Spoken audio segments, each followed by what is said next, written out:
I need to be upfront about something before I dive into this story. If you've ever found yourself in a situation where someone you care about is vulnerable and scared, you know how quickly everything can change. Comment below where you're listening from, because I have a feeling this one's going to resonate with a lot of you. It started on a Tuesday night in October, the kind of evening where the air carried that sharp bite of approaching winter. I was hunched over my laptop in our cramped living room, struggling through another economics assignment that made about as much sense as ancient hieroglyphics. The apartment was quiet except for the occasional creak of old pipes and the distant hum of traffic from the street below. Marcus had been in his room for hours, which wasn't unusual. My roommate had always been the type to disappear into his space when he needed to think or decompress from whatever was weighing on him. We'd been living together for almost 8 months now, ever since we both answered the same Craigslist ad for a 2-bedroom place near campus. What had started as a practical arrangement between two broke college students had evolved into something resembling actual friendship, though I'd be lying if I said that's all it was for me. The thing about Marcus was that he had this way of existing in a room that made you hyper-aware of everything about him. The way he'd run his hands through his dark hair when he was frustrated, leaving it sticking up at odd angles. How he'd bite his lower lip when he was concentrating on something, usually his pre-med coursework that seemed to consume most of his waking hours. The sound of his laugh, which was rare but genuine when it happened, usually triggered by some ridiculous meme he'd found or a particularly absurd comment from one of our professors. I'd been attracted to him almost from the moment we'd met to look at the apartment. He was tall, probably 6'2" to my 5'10", with broad shoulders that filled out his t-shirts in a way that made me forget what I was supposed to be saying mid-sentence. His eyes were this warm brown that reminded me of coffee, and when he smiled, really smiled, it was like watching the sun break through clouds. The problem was that Marcus was straight. Aggressively, obviously straight. He talked about girls he was interested in, had photos with ex-girlfriends scattered around his room, and had never given me any indication that he saw guys as anything other than friends or roommates. I'd accepted this reality months ago, or at least I'd tried to. Living with someone you're attracted to when they don't even know you're gay is its own special kind of torture, but I'd gotten good at compartmentalizing those feelings. That night, though, everything changed. I was just starting to consider giving up on my assignment and heading to bed when I heard it. A sound from Marcus's room that made my blood run cold. It wasn't quite a scream, but it wasn't normal either. It was raw and desperate, the kind of sound that bypasses your brain and goes straight to your gut, telling you that something is very, very wrong. I was on my feet and moving toward his door before I'd even consciously decided to get up. The sound came again, muffled but clearly distressed, and I knocked sharply on his door. "Marcus? You okay in there?" Silence. Then another sound, like someone trying to catch their breath and failing. "Marcus, I'm coming in." I turned the handle, grateful that he never locked his door, and stepped into his room. What I saw made my chest tighten with immediate concern. Marcus was sitting on the edge of his bed, doubled over with his head between his knees, his whole body shaking. His breathing was rapid and shallow, coming in quick gasps that sounded painful. His t-shirt was soaked with sweat, and his hands were clenched into fists so tight I could see his knuckles standing out white against his skin. Hey, it's okay." I crossed the room quickly and dropped to my knees in front of him, trying to catch his eye. "Marcus, look at me. Can you look at me?" He raised his head slightly, and the fear in his eyes was devastating. His pupils were dilated, and there was a wild, panicked quality to his expression that I'd never seen before. He looked like he was drowning in air. Can't breathe," he managed to gasp out between rapid breaths. "Something's wrong with me." I recognized what was happening immediately. My younger sister had panic attacks throughout high school, and I learned how to help her through them. But seeing Marcus like this, so vulnerable and scared, hit me differently than it ever had with Emma. This wasn't just someone I cared about having a panic attack. This was Marcus, who was always so composed and in control, falling apart in front of me. "You're having a panic attack," I said, keeping my voice as calm and steady as possible. "It's scary, but you're not in any real danger. Your body is just reacting to stress. We're going to get through this together, okay?" He shook his head frantically. "Feels like I'm dying. Heart's going too fast." "I know it feels that way, but you're not dying. Your heart is strong and healthy. Remember all those morning runs you go on? Your cardiovascular system can handle this." I shifted closer, close enough that our knees were almost touching. "I need you to try to slow down your breathing. Can you do that for me?" "Can't," he gasped, his hands moving to clutch at his chest. "Can't control it." "Yes, you can. We'll do it together." I took a deep, exaggerated breath, making sure he could see and hear it. In through your nose, hold it, then out through your mouth. Watch me. I demonstrated the breathing pattern several times, keeping my movements slow and deliberate. Marcus's eyes locked onto mine, and I could see him trying to follow along, though his breathing was still erratic and panicked. That's it, I encouraged when I saw him make an attempt to match my rhythm. You're doing great. In through your nose, hold it, and out through your mouth. We sat there for what felt like hours but was probably only 10 or 15 minutes, breathing together. Gradually, incrementally, Marcus's breathing began to slow and deepen. The wild panic in his eyes started to recede, replaced by exhaustion and embarrassment. Better? I asked when his breathing had returned to something approaching normal. He nodded, wiping sweat from his forehead with the back of his hand. Yeah, I think so. God, that was. He trailed off, shaking his head. Terrifying, I finished for him. Panic attacks are no joke. What triggered it? Do you know? Marcus was quiet for a long moment, staring down at his hands. When he finally spoke, his voice was barely above a whisper. I got a call from my dad earlier. About med school applications. I waited, sensing there was more he needed to say. He's been on my case about my grades this semester. Says if I don't pull them up, I won't get into any decent programs. Says I'm wasting his money and my potential. Marcus's jaw clenched. He's not wrong. I've been struggling with organic chemistry, and my MCT practice scores aren't where they need to be. That's a lot of pressure, I said carefully. Marcus rarely talked about his family, but from the few things he'd mentioned, I'd gathered that his relationship with his parents was complicated. They were both doctors, successful and demanding, and they expected nothing less than perfection from their only son. I've wanted to be a doctor since I was 8 years old, Marcus continued, his voice getting stronger but also more strained. It's the only thing I've ever been sure about. But lately, I've been wondering if I'm actually good enough, or if I'm just going through the motions because it's what's expected of me. The vulnerability in his voice made something in my chest ache. I'd seen Marcus stressed about schoolwork before, but I'd never seen him question his entire life path like this. You're one of the smartest people I know, I said, and I meant it. I've seen how hard you work, how much you care about your studies. One rough semester doesn't erase all of that.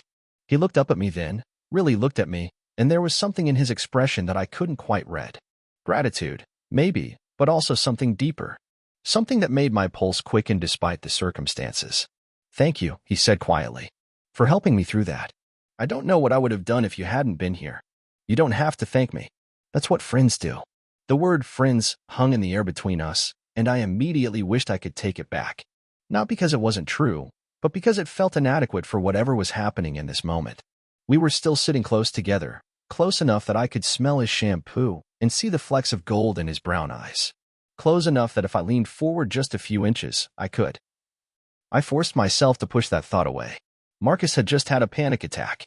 He was vulnerable and scared, and the last thing he needed was his gay roommate having inappropriate thoughts about him. I should let you get some rest, I said, starting to stand up. Wait. Marcus's hand shot out and grabbed my wrist, stopping me. His touch sent electricity up my arm, and I had to work to keep my expression neutral.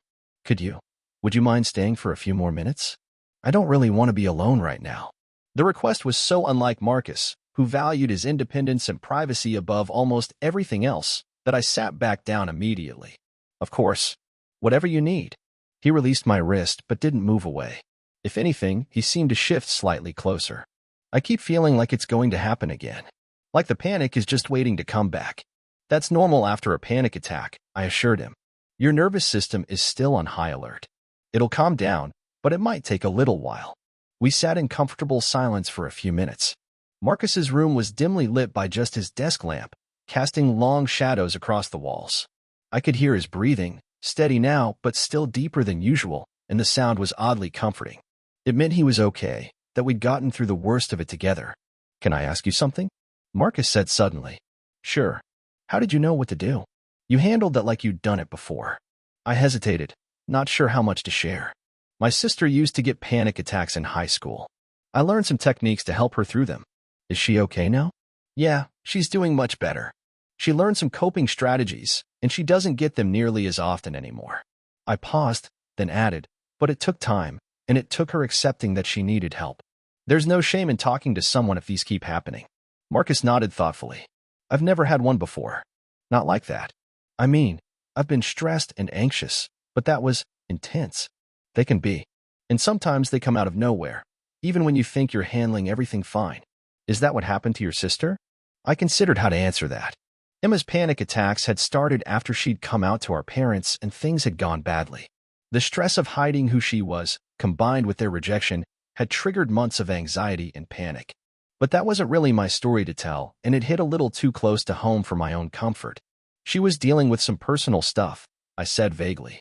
Family pressure, identity issues. It's complicated. Marcus was quiet for a moment, and when he spoke again, his voice was softer. Identity issues? Something in his tone made me look at him more carefully. There was a quality to the question that seemed to carry more weight than casual curiosity. Yeah, I said carefully. Sometimes when you're trying to figure out who you are, especially if it's different from what people expect, it can create a lot of internal stress. Marcus nodded slowly, his gaze fixed on his hands. That makes sense. The silence that followed felt different from the comfortable quiet we'd been sharing. This felt loaded, like there were things being said without words. I found myself studying Marcus's profile, the way his jaw was set with tension, the way his shoulders seemed to carry invisible weight. Marcus, I said gently, is there something else going on? Besides the med school pressure? He was quiet for so long that I thought he wasn't going to answer. When he finally spoke, his voice was barely audible. I think I might be having some of those identity issues you mentioned. My heart started beating faster, but I kept my voice steady. What kind of identity issues? Another long pause.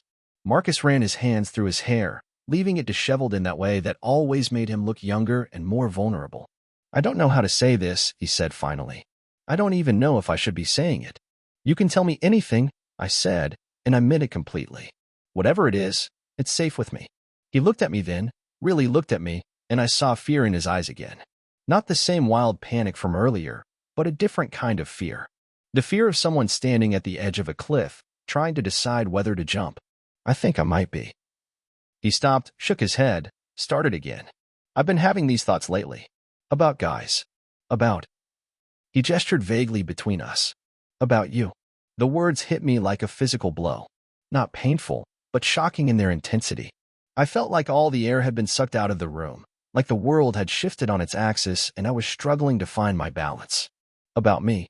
I managed to say. Marcus's face flushed red, and he looked like he wanted to disappear into the floor. God, I shouldn't have said that. I'm sorry. I'm probably just confused because of the panic attack or the stress or... Marcus. I reached out and touched his arm, stopping his spiral of self-doubt. It's okay. You don't have to apologize. But you're straight, he said, looking miserable. And I'm supposed to be straight. I've always been straight. I've dated girls. I've been attracted to girls. I almost laughed at the irony, but I managed to keep it together. Marcus, I'm not straight. He blinked at me, clearly not processing what I'd said. What? I'm gay, I said, the words coming out more easily than they ever had before. I have been for as long as I can remember. I just never told you because I figured you weren't interested, and I didn't want to make things weird between us. Marcus stared at me for a long moment, his expression cycling through confusion, surprise, and something that might have been relief. You're gay, he repeated, like he was testing the words. Yeah, and you never said anything. You talked about girls all the time. I assumed you were straight, and I didn't want to complicate our living situation. Marcus was quiet, processing this information. I could practically see the gears turning in his head, rearranging everything he thought he knew about our friendship. So when I said I'd been having thoughts about you, he said slowly, it doesn't freak me out, if that's what you're worried about. But do you? I mean, have you ever? He struggled with the words, his face getting redder by the second. Have I ever been attracted to you? I asked, deciding to put him out of his misery. He nodded, looking like he wanted to crawl under the bed. I took a deep breath, knowing that what I said next would change everything between us, one way or another. Marcus, I've been attracted to you since the day we met. I think you're incredible, and living with you these past 8 months has been both the best and most frustrating experience of my life. His eyes widened. Really? Really? But I never said anything because I respect your boundaries, and I value our friendship too much to risk screwing it up. Marcus was quiet for a moment, absorbing this. Then, to my surprise, he laughed. Not a happy laugh, but a slightly hysterical one. So let me get this straight, he said, then immediately winced at his choice of words. Sorry, for phrasing. Let me understand this. You've been attracted to me this whole time, but you didn't say anything because you thought I was straight. And I've been having these confusing feelings about you, but I didn't say anything because I thought you were straight and I was supposed to be straight. That's actually a pretty accurate summary, yeah. He laughed again, shaking his head. We're idiots. Speak for yourself, I said, but I was smiling. I was being respectful of boundaries. And I was being a coward. The word hung between us, heavy with self-recrimination. I could see Marcus starting to spiral again, his breathing picking up slightly. Hey, I said, shifting closer to him. You're not a coward. Figuring out your sexuality is complicated and scary, especially when you've spent your whole life thinking you knew who you were. There's no timeline for this stuff, no right or wrong way to come to terms with it. But I'm 22, Marcus said. Shouldn't I have figured this out by now? Says who? There's no expiration date on self-discovery. Some people know when they're 5. Some people don't figure it out until they're 50. Everyone's journey is different. Marcus looked at me with something like wonder. How are you so okay with all of this? Because I've been where you are, I said honestly. Maybe not exactly where you are, but I remember what it felt like to question everything I thought I knew about myself. It's terrifying and confusing, and you feel like you're losing your mind half the time. That's exactly how I feel, Marcus said softly. Like I'm losing my mind. You're not. You're just discovering new parts of yourself. It doesn't erase who you've been. It just adds new dimensions to who you are. We sat in silence for a few minutes, both of us processing the enormity of what had just been shared. The air between us felt different now, charged with possibility and uncertainty in equal measure. So what happens now? Marcus asked eventually. It was the question I'd been dreading and hoping for in equal measure. Because the truth was, I didn't know. Everything had changed in the span of a single conversation, but I had no idea what that meant for us going forward. I don't know, I said honestly. What do you want to happen? Marcus was quiet for a long moment, staring down at his hands. When he looked up at me, there was a vulnerability in his eyes that made my chest tight. I want to figure this out, he said.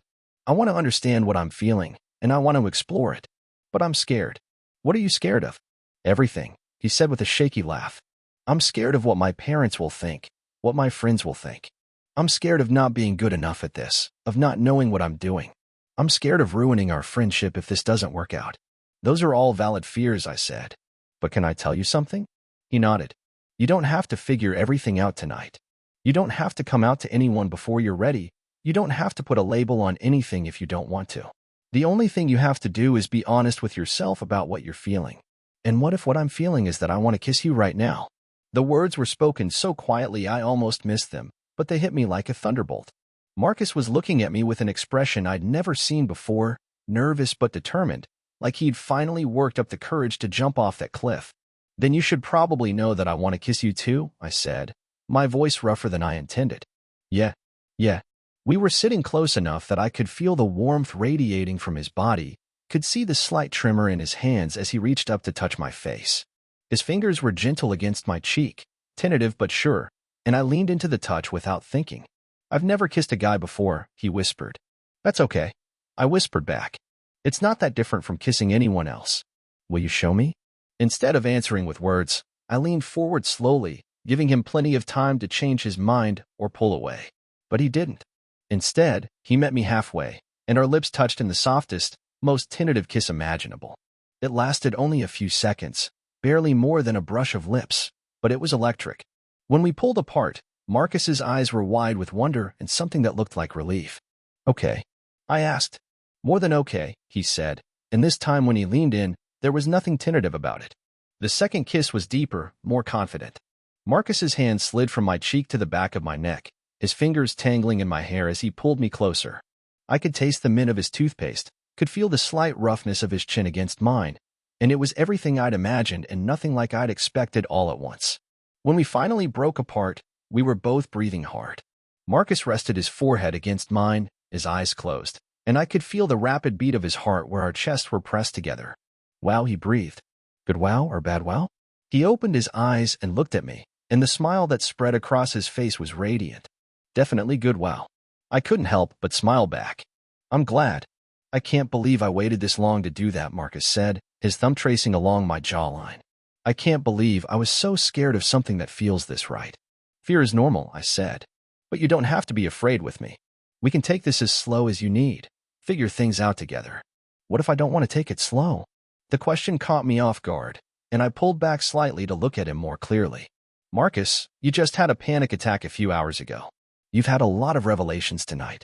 Maybe we should what? He interrupted. Pretend this didn't happen? Go back to being just roommates who are secretly attracted to each other. No, that's not what I'm saying. I just want to make sure you're thinking clearly. Marcus was quiet for a moment, considering this. You're probably right, he said finally. This has been an intense night. But Jake, I need you to know that this isn't just some confused reaction to stress or vulnerability. I've been having these feelings for months. Tonight just gave me the courage to finally acknowledge them. Months? Since probably February, he admitted. Remember when you got that stomach bug and I took care of you? Made you soup, brought you medicine, stayed home from class to make sure you were okay? I remembered. I'd been touched by how attentive he'd been, but I'd chalked it up to him being a good friend and future doctor. I kept telling myself I was just being a good roommate, Marcus continued. But the truth was, I liked taking care of you. I liked being the person you needed. And when you were feeling better and you hugged me to thank me, I didn't want to let go. The memory took on new significance with this context. I remembered that hug, remembered how Marcus had held on just a little longer than necessary, how his hand had lingered on my back. I thought I was imagining things, I said. You weren't. I was just really good at lying to myself. Marcus's hand found mine, our fingers intertwining naturally. But I don't want to lie to myself anymore. I don't want to lie to you. What are you saying? I'm saying that I want to explore this, whatever this is between us. I want to see where it goes. And I know I'm new to all of this, and I know I'm going to need patience while I figure things out, but I want to try. The sincerity in his voice, the hope and determination in his eyes, made something in my chest swell with warmth. This was Marcus choosing to be brave, choosing to step into the unknown because he thought what we might have together was worth the risk. I want to try too, I said. But I need you to promise me something. What? Promise me that if this gets too overwhelming, if you need space or time to think, you'll tell me. I don't want you to feel trapped or pressured into anything. I promise, Marcus said without hesitation. But I need you to promise me something too. Okay. Promise me you won't treat me like I'm fragile. I know I'm new to this, but I'm not made of glass. I want you to be honest with me about what you want, what you need. Don't hold back because you think you're protecting me. The request was so mature, so thoughtful, that I fell a little more in love with him right there. Because that's what this was, I realized. Love. Not just attraction or infatuation, but real, deep, complicated love. I promise, I said. Marcus smiled, and this time when he leaned in to kiss me, there was nothing hesitant about it. His lips were warm and soft against mine, and when his tongue traced along my lower lip, I opened for him without thinking. The kiss deepened, became hungrier, and I found myself pulling him closer, my hands fisting in his t-shirt. When we broke apart, we were both breathing hard again. Marcus's pupils were dilated, but this time it wasn't from panic. This time it was from want, and the sight of it made heat pool low in my stomach. I should probably go back to my room, I said, though it was the last thing I wanted to do. Why? Marcus asked, his voice slightly hoarse. Because if I stay much longer, I'm going to want to do more than just kiss you, and I think we should probably take things slow. Marcus was quiet for a moment, his thumb tracing patterns on the back of my hand. What if I don't want you to go? Marcus. I'm not talking about sex, he said quickly, his cheeks flushing. I mean, not that I wouldn't want to eventually, but I know it's too soon for that. I don't want to be alone tonight. Would you stay? Just to sleep. The request was so vulnerable, so trusting, that there was no way I could say no. Are you sure? I'm sure. I sleep better when you're around anyway. What do you mean? Marcus looked embarrassed. Sometimes when you fall asleep on the couch watching TV, I can hear you breathing from my room. It's comforting. Makes me feel less alone. The admission made my heart ache in the best possible way. Okay, I'll stay. Marcus's smile was brilliant. Really? Really? But I should probably go get changed and brush my teeth. Okay, I'll get ready for bed too. There was an awkwardness to the moment that was both endearing and nerve-wracking. We were crossing into new territory, and neither of us was quite sure of the protocol. I went to my room and changed into sleep clothes, my mind racing as I tried to process everything that had happened.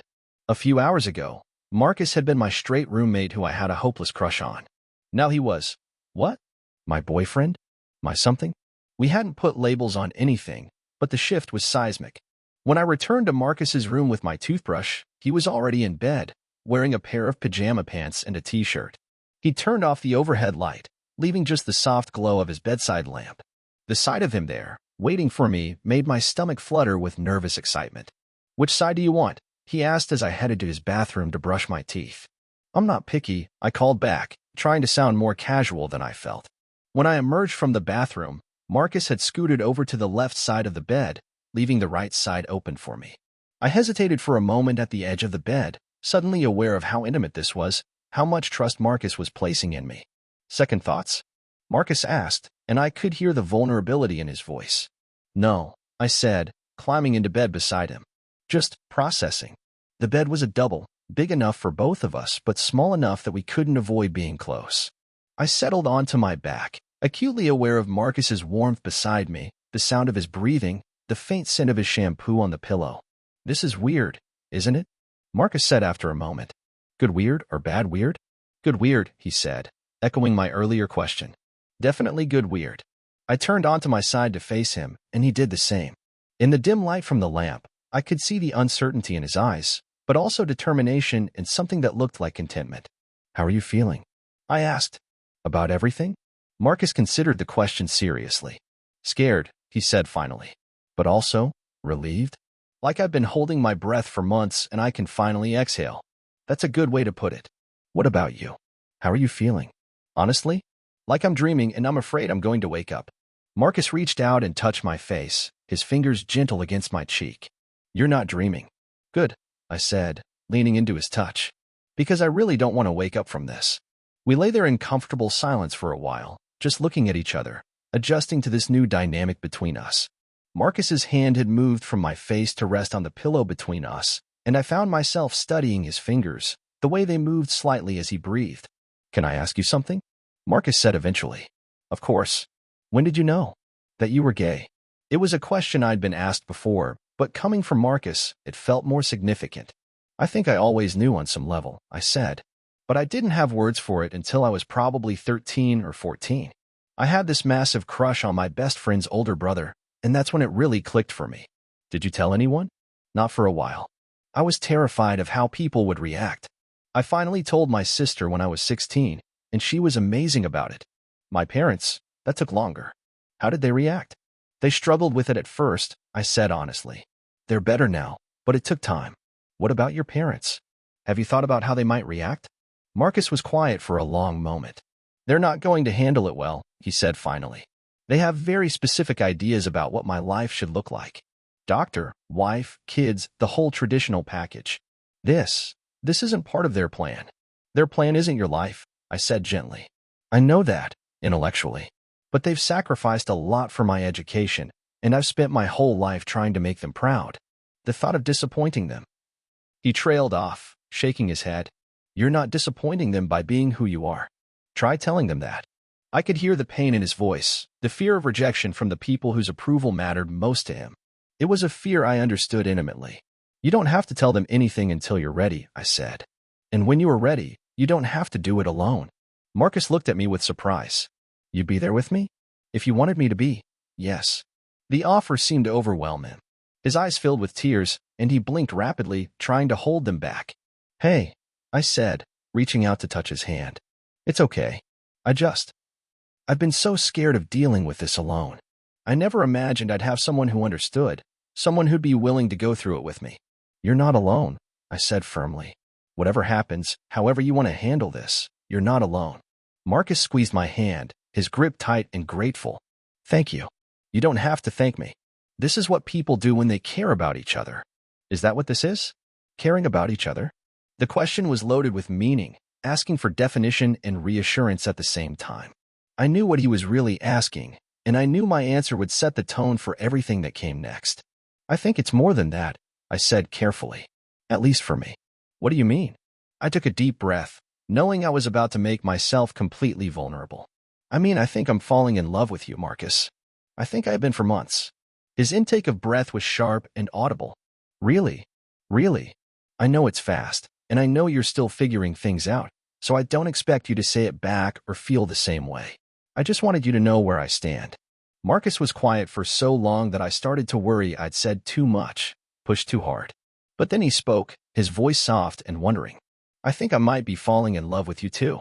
The words hit me like a physical force, making my heart race and my chest tight with emotion. You think? I've never been in love with a guy before, so I don't have anything to compare it to. But the way I feel about you, it's different from anything I've felt before. Stronger. More important.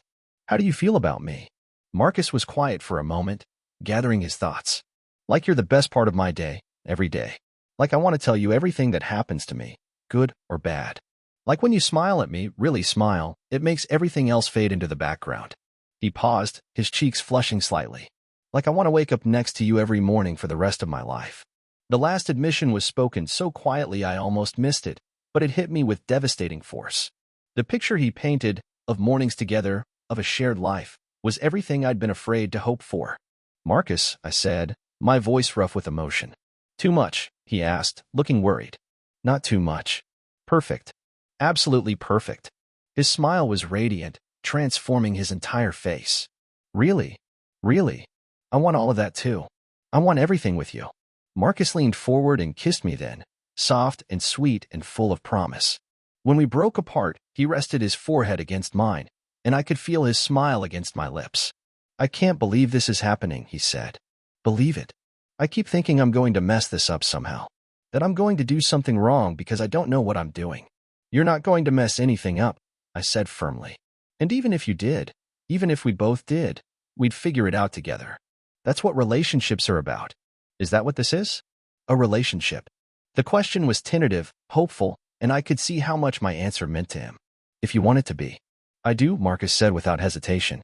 I want this to be a relationship. I want you to be my boyfriend. The word boyfriend sent a thrill through me that I tried to hide. I want that too. So it's official? We're together. We're together, I confirmed, and saying it out loud made it feel real in a way it hadn't before. Marcus's smile was brilliant. I have a boyfriend. You have a boyfriend? I agreed, laughing at the wonder in his voice. My first boyfriend. Hopefully your last, I said, then immediately worried I'd overstepped. I mean, not that I'm assuming anything long-term, I just... Marcus silenced me with a kiss, deeper and more passionate than any we'd shared before. When he pulled back, his eyes were dark with emotion. I hope so too, he said. I really hope so too. We settled back into comfortable silence, but now there was a different quality to it. The uncertainty was gone, replaced by a sense of rightness, of pieces falling into place. Marcus's hand found mine under the covers, our fingers intertwining naturally. I should probably turn off the light, Marcus said after a while. Probably. But neither of us moved. We just lay there, looking at each other in the soft lamplight, both of us reluctant to end this moment, to transition from this magical bubble of discovery into the reality of sleep. I'm really glad you had a panic attack tonight, I said, then immediately realized how that sounded. I mean, I'm not glad you had a panic attack. That was awful. I'm glad it led to this. Marcus laughed, the sound warm and genuine. I know what you mean. And I'm glad too. I'm glad I finally found the courage to be honest with you. Me too. Marcus finally reached over and turned off the lamp, plunging the room into darkness. It took a moment for my eyes to adjust, but then I could make out his silhouette next to me, the familiar shape of him now transformed by new context. Good night, Jake, Marcus said softly. Good night, Marcus. I thought that would be it, that we'd settle into sleep, but after a few minutes, I felt Marcus shift closer to me. His arm came around my waist, tentative at first, then more confident when I didn't pull away. I settled back against him, feeling the solid warmth of his chest against my back, his breath soft against my neck. Is this okay? He whispered. More than okay. I whispered back. And it was. It was perfect. After months of wondering what it would be like to be close to Marcus like this, the reality exceeded every fantasy I'd had. He was warm and solid and real, and he was holding me like I was something precious. I must have dozed off, because the next thing I was aware of was sunlight streaming through Marcus's bedroom window and the sound of his alarm going off. For a moment, I was disoriented, not sure where I was or why I wasn't in my own bed. Then I felt Marcus's arm tighten around me, and everything came flooding back. Last night had really happened. Marcus had had a panic attack. We'd talked, he'd kissed me, we confessed our feelings for each other. I was in his bed, in his arms, and he was my boyfriend. The alarm was still going off, but Marcus didn't seem inclined to move. If anything, he pulled me closer, nuzzling into my neck with a sleepy sound of contentment. Marcus, I said softly. Your alarm. Don't care, he mumbled against my skin, his voice rough with sleep. Want to stay like this. I couldn't argue with that sentiment, but I also knew he had classes to get to. What time is your first class? 9, he said, still not moving. I craned my neck to look at his alarm clock. It was already 8:15. You need to get up, I said, though I made no move to extract myself from his arms. 5 more minutes, Marcus said, pressing a soft kiss to my shoulder that made me shiver. You said that 15 minutes ago when your alarm first went off. Did I? I don't remember. I laughed, twisting in his arms so I could face him. His hair was sticking up at odd angles, and there were pillow creases on his cheek. He looked rumpled and sleepy and absolutely gorgeous. Good morning, I said. Good morning, he replied, his voice soft with affection. How did you sleep? Better than I have in months. You. Best night's sleep of my life, Marcus said, then seemed to realize what he'd said. I mean, not that last night was just about sleeping, but... I silenced him with a kiss, soft and brief but full of affection. I know what you meant. Marcus smiled, his eyes crinkling at the corners.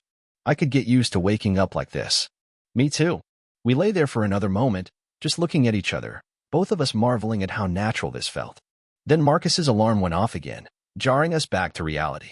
Okay, Marcus said, reaching over to turn it off. I'm getting up. But he didn't move immediately. Instead, he leaned down and kissed me again, deeper this time, his hand cupping my face as his lips moved against mine. When he pulled back, we were both breathing a little harder. That's a much better way to start the day, he said. Agreed. Marcus finally rolled out of bed, stretching as he stood. I watched him move around his room, gathering clothes for the day, and marveled at how comfortable he seemed with me there. There was no awkwardness, no morning after regret. Just easy domesticity, like we'd been doing this for years. I'm going to grab a quick shower, Marcus said, pausing at his dresser.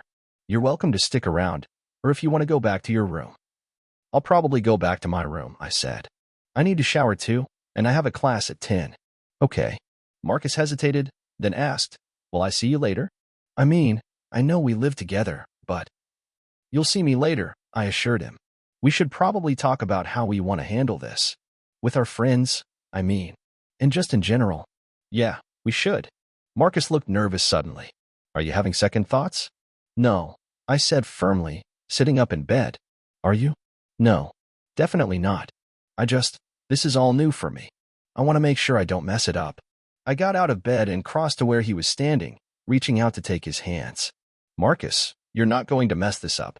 We're going to figure it out together, remember? Right. Together. Marcus squeezed my hands, then leaned down to kiss me once more. I'll see you later. You'll see me later. After Marcus left for his shower, I gathered my things and headed back to my own room. As I got ready for my day, I found myself grinning at random moments, unable to stop thinking about the night before. Marcus was my boyfriend. After months of thinking it was impossible, we were actually together. The day passed in a blur of classes and assignments, but my mind kept drifting back to Marcus.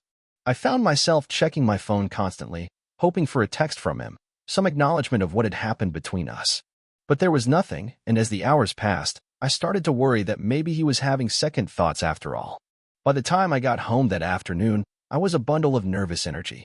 I could hear Marcus moving around in his room, but I wasn't sure if I should go talk to him or give him space.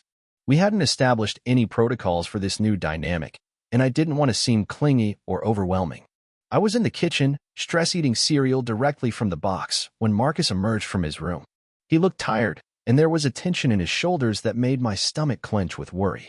Hey, I said, trying to sound casual. Hey, he replied, but he didn't quite meet my eyes. The awkwardness was immediate and painful. This wasn't the easy comfort of the morning or the intimate vulnerability of the night before. This was two people who weren't sure how to act around each other anymore. How were your classes? I asked. Fine. Yours? Fine. We stood there in uncomfortable silence, and I felt my heart sinking.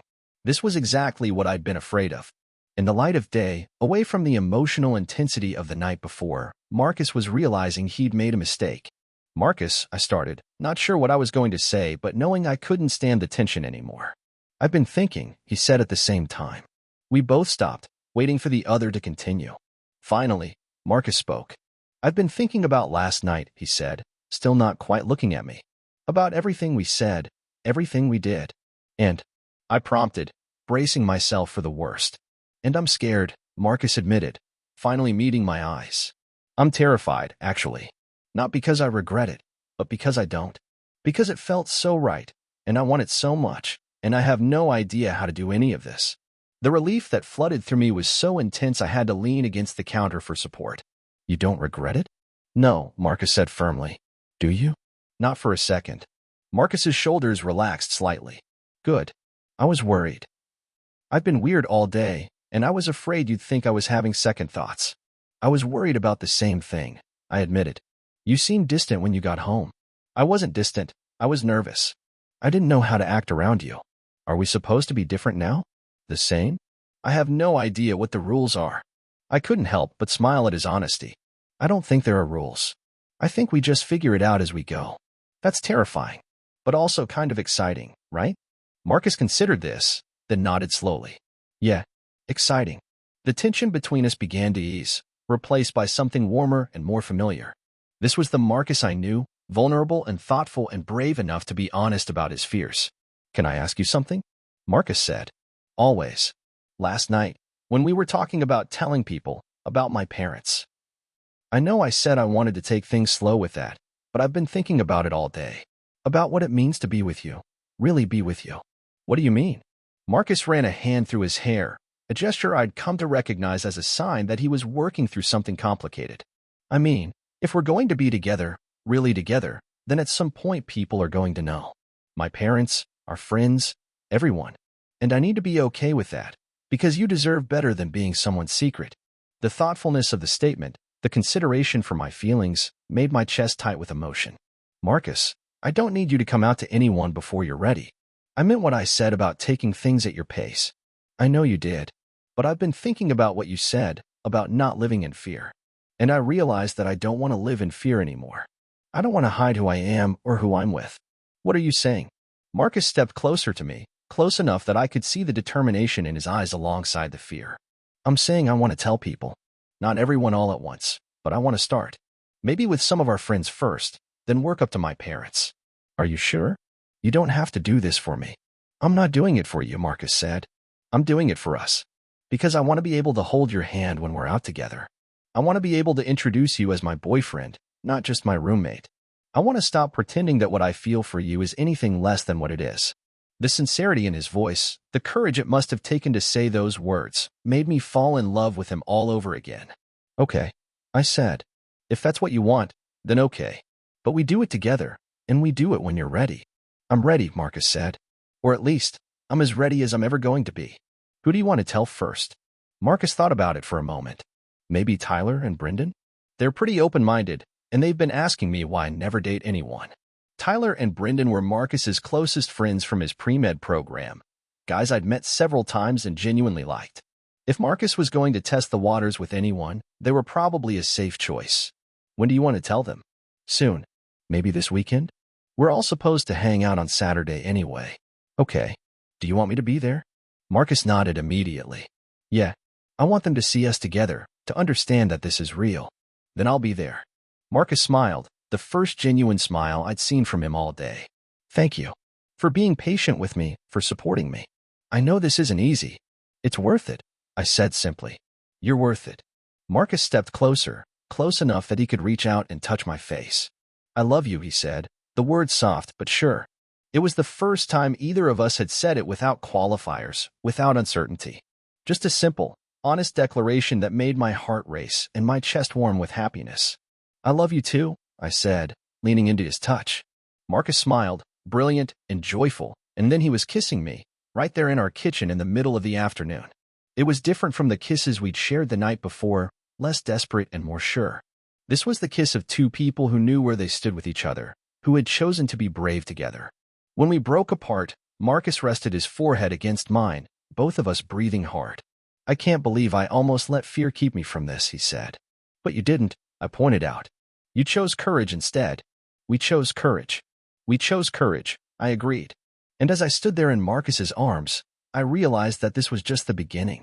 We had challenges ahead of us, difficult conversations and uncertain reactions from people whose opinions mattered to us. But we also had each other, and the knowledge that what we'd found together was worth fighting for. Marcus had started the night before in the grip of a panic attack, overwhelmed by fear and uncertainty about his future. But he'd ended it in my arms, having found not just comfort but love, not just acceptance but courage. And I'd found something I'd been afraid to hope for, a love that was real and mutual and brave enough to face whatever came next. That night, as we settled into bed together for the second time, there was no awkwardness, no uncertainty. Just the quiet contentment of two people who had found their way to each other and chosen to stay.